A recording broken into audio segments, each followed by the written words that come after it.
Well, I have to say that with our sustainable energy vision also the computers are still there, and the computers have the good things that they're not so difficult to carry around the world like many of the other things you carry around. It doesn't take a lot of energy, and if necessary we can take them with sailboats, because if they're produced in other parts of the world. And in ours, I just want to mention that we have some experiments going on in Denmark about dividing the power into what you can call a cellular grid, where cells in the grid are, if they have the same consumption and production inside the cell, if there's some local production of electricity, they can at times be separated from the rest of the grid.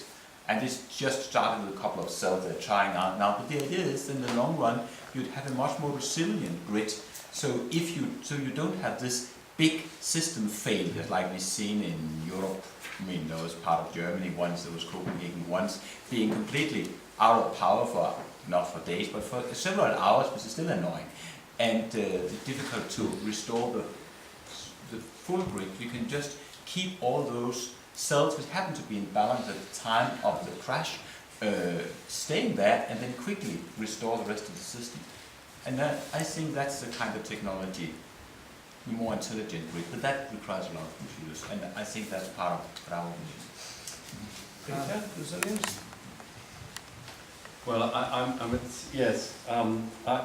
It's interesting, Jackie, because at the beginning of PAC, back in the 70s, I think we definitely shared that view, that it was going to be a sort of collection of rather decentralised and rather self-sufficient economies. And for one reason or other, we've just abandoned that really, and now we are sort of serving for a globalisation. I mean, I don't want to deny the need for resilience of various kinds, and we need to build that in.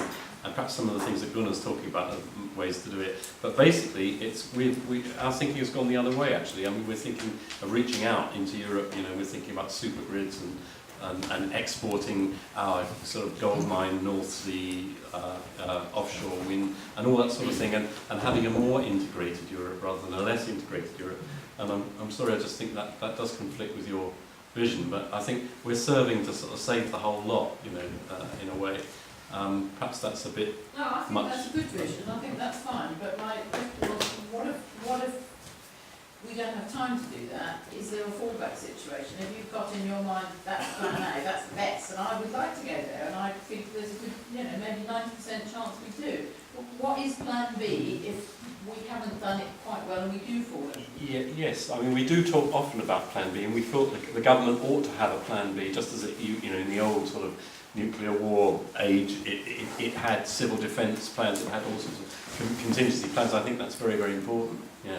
So there isn't a plan B at the moment? Well, somewhere in some vault in Whitehall there might be, but I've never heard of it. Colbrook probably has it on a laptop. Can I just, before we finish, ask Toby for any comments on resilience? Well, I want to take a step back from specifically the grid question and just say that given that we say, we really need to make fairly drastic changes fairly quickly, it seems to me we have to be very careful with what kind of a future we try to sell to the general public. And something that may sound like a very nice resilient future to us doesn't always sound like a very nice resilient future to the majority of the population. And I think we've got to be very careful about selling a future where we say, oh, it's going to be wonderful, and it's not going to be like you just switch the light on and that's actually going to be there anymore, but it's going to be much more, you're going to be in harmony with the sunshine, and if the sun is shining then yes, we have light, and otherwise we don't. So what I think, in my personal opinion, what's the best resilient future that I can personally imagine is one thing. What I think that we should realistically, try to propagate as what we're aiming for, if we actually want it to happen, is something else. And I think we need to be careful about, making it sound like a future that the majority of people want to share in on that one. You look like... Yeah, no, I agree. Well, I'd agree with that perspective as well, because from the point of view of a particular community, which is the one we live in here, then I would term the resilience more in terms of having a variety of supply. So we need to use far more wood than we currently do, and in far more imaginative and technologically advanced ways. So I'd be thinking of insulating ourselves somewhat against oil shocks by having a variety of technical solutions. Get hold of a hot spicy apple cup, tea, coffee, or to hot chocolate, or you can go to the restaurant and get yourself a latte or whatever you need with this. Okay, so do have a wander. Do you think resilience is a helpful frame to be working with?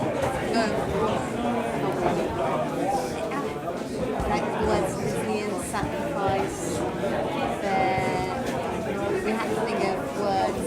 It's like being ahead of the game, resilience. That's a much better phrase. Being one step ahead, you know, planning ahead. That's how it's described now.